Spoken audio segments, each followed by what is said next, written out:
Bearing with me, guys. So I'm John Sockell, and my startup Limbix is building modern treatment tools for mental health practitioners. And what we're going to talk about today is a little bit of the things that we've been building over the last year. Now, there is a desperate need for more effective treatment options in mental health. If any of you have been to therapy before, you probably noticed that your practitioner doesn't have a whole lot of tools with them, and it's when you're getting told to do things maybe in or out of therapy, it's primarily done verbally or maybe on paper. And so there's a lot of limitations with that. And so last year, we thought about how there were a real lack of these tools in therapy, and we put a team together that started to say, well, what would things look like if we could build some of the tools that would allow practitioners to treat their patients better. And we thought that was so important because almost 1 in 5 adults in the US are suffering from some sort of anxiety-based disorder and aren't getting adequate treatment. So what we started to do was talk to people who treat people with mental health problems. So we talked to a lot of psychologists, we talked to a lot of psychiatrists and whatnot. And what we started to learn were there was a few common things that kept going on over and over again. Some of the things like paper, like we talked about. But the biggest problem that we sort of noticed is that compliance with doing things that your therapist asks you to do was limited. And we think that, and also maybe the way that they're trying to help you get better can only go so far because they're limited to paper and voice. And so once we started to look at those problems, we thought, well, there might be a whole suite of solutions that we could build instead. But we wanted to lead with virtual reality. And our team led with virtual reality because most of us had come from either Oculus working over at Facebook or at Street View over at Google, and then a handful of us came from other sort of matured startups. So our team kind of came together and said, well, what are the different things that we'd want to build that are virtual reality related that can help mental health? And when we started to do that, we noticed that there was a lot of other things that psychiatrists and psychologists would ask us to build. So it wouldn't just be things like, oh, we would always ask them, okay, so we're going to build you these virtual reality scenes so you can treat patients with these various issues. What else would you have us build if we were your personal engineers? And we asked this like 60 times in a row over last summer and fall. And what we consistently heard was, I don't have a way to help my patients do their homework. They don't fill out their assessments, or I have to track this stuff in Excel or offline somewhere. And we started to see there's a consistent set of problems. But I'm going to focus on the virtual reality for this presentation because I'm pretty sure that's why you guys came here today. So what is virtual reality exposure therapy? It's something that's been going on for almost 20 years, maybe a little more, and there's been a ton of scientific research supporting it. And we've seen virtual reality therapy used effectively despite some pretty severe limitations. So I'm sure a lot of these panelists will tell you some of the great stuff that they're building on VR. In the old days, there was a lot of limitations. Every time you're making or viewing a virtual reality world, it's a new computer game. It doesn't necessarily feel real. Hardware is really expensive. Inaccessible to lots of the practitioners. And so we found those to be a lot of barriers despite a lot of research supporting efficacy in mental health treatment. And what sort of made this time unique is that the price point of VR was coming down. And we thought, well, this might be a good chance to make some mobile-based solutions. All of our VR is on mobile and a headset, which I have over there. And you guys can try it out later. And we thought this would be a good way to kind of disseminate some of the tools that have been effective in the lab. So we had a little bit of a humble start when we first started to build this. So up until this point, pretty much all the virtual reality we'd seen for treating patients with exposure therapy had been done with these computer-generated worlds like we talked about. But instead we thought, well, what if we could make real-world content and bring it into your headset? And if we did that, could we also give a therapist the controls necessary to graduate the exposure, to help that patient kind of get more and more comfortable with the sources of distress that have been problematic? So I think a classic example is a war veteran who comes back from Iraq or something like that, and they've had some traumatic experience where an IED went off while they're on the road. This is a pretty extreme case, and one that the VA has been treating for almost 20 years with a product called Bravemind. And so what happens is that we've seen is that if the therapist can bring the patient, or in this case the soldier, back to that location and then help them develop and work on coping techniques, they can be a lot more effective than doing exposure therapy imaginally, which is how most practitioners do it today, or in vivo, which is where you take the person to that location, which is insanely impractical for a lot of different situations. Like, you're not going to go back to Afghanistan. Probably. Well, all right. 4,000. All right, so let me tell you how we started to build this stuff. So first thing we did is we took all these like GoPro cameras, they were all Yi cameras, pretty similar.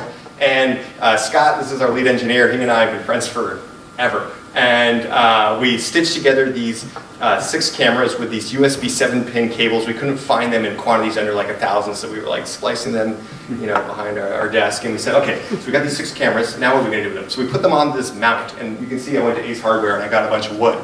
And we put all these cameras together, and then Scott wrote some stitching software to seam all the edges. So you have these cameras going different ways, and so you need to kind of unify that. There's a lot of stuff this does that's automated now.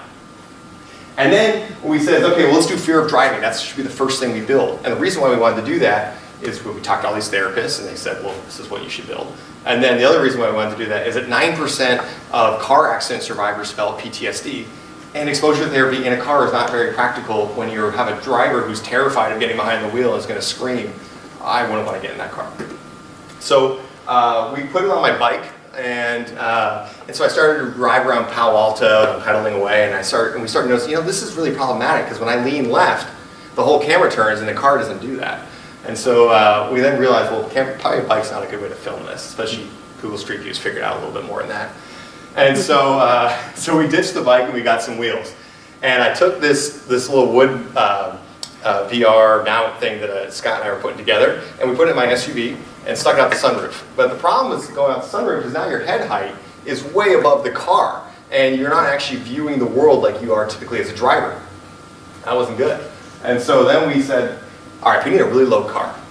What's the lowest car out there? And then we started Googling for that. Turns out there's a lot of Ferraris around 44 inches tall. And that was just perfect. So we said, okay, well, Sequoia, that's who our investor is, and so our lead investor. And so we said, okay, Sequoia and a few of our other investors, any of you guys got a Ferrari we can borrow for a long week? And we'll film a bunch of content, it's all for returning your money.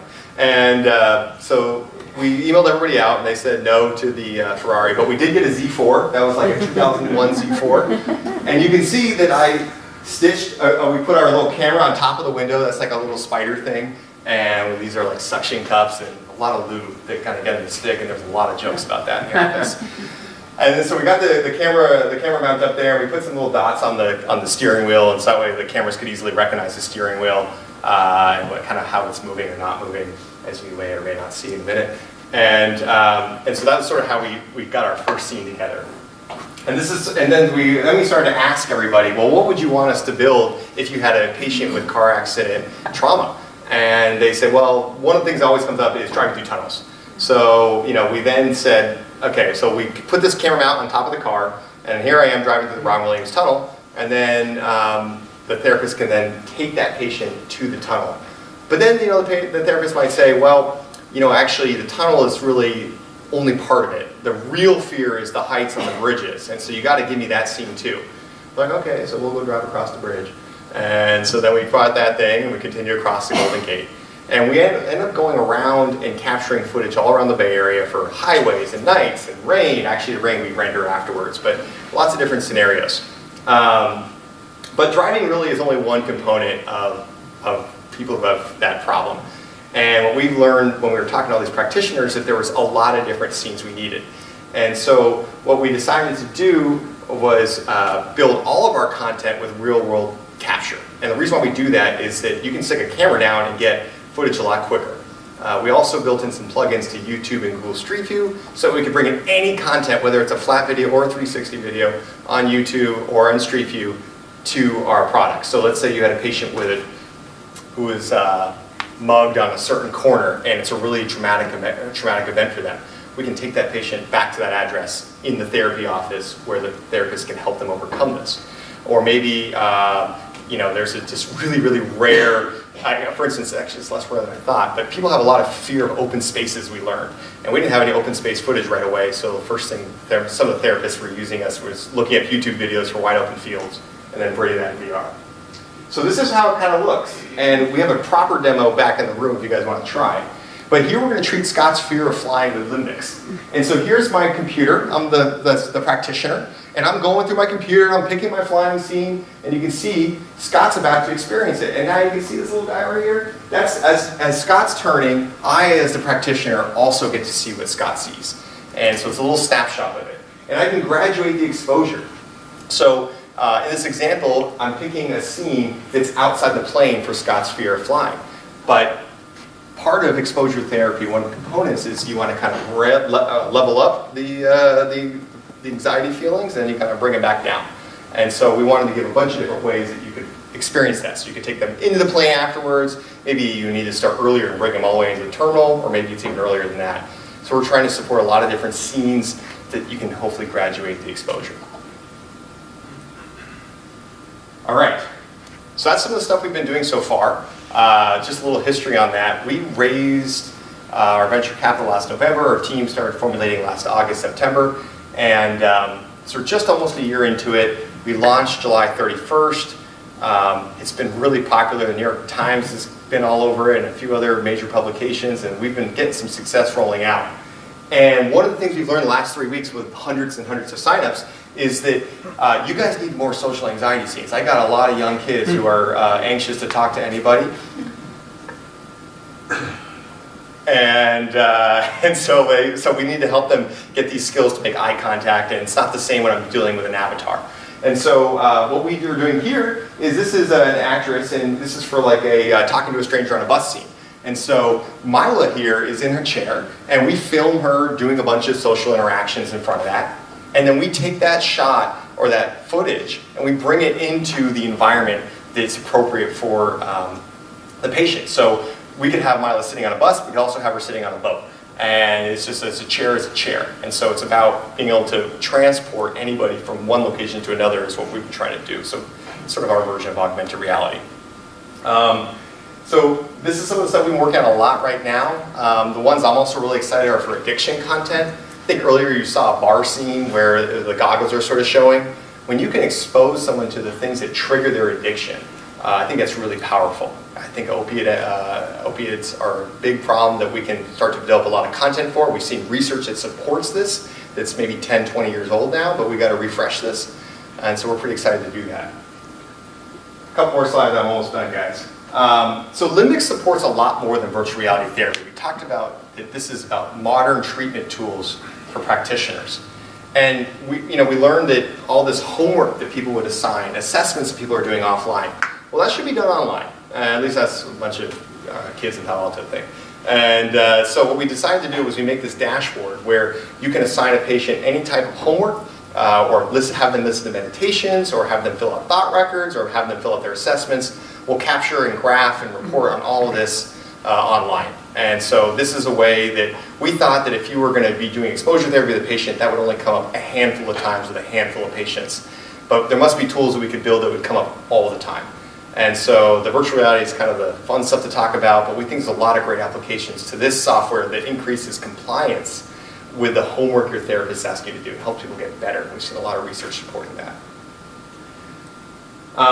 So that's it. This is sort of, that's Limbix, and we've been at this for about 10 months. There's about 8 of us back in Palo Alto hacking away. It's been a really fun year so far. I've got a fantastic demo that any of you are welcome to try. We got 4 of these headsets in the back room. We like to call it our sizzle reel, and our sizzle reel runs about 1 minute long, and you can kind of experience not just the virtual reality scenes we use for therapy, but actually feel like you're in the room giving VR therapy. It's our VR inception, I guess, right? It's VR in VR. All right. Thanks very much for your time, guys. Thanks for having me.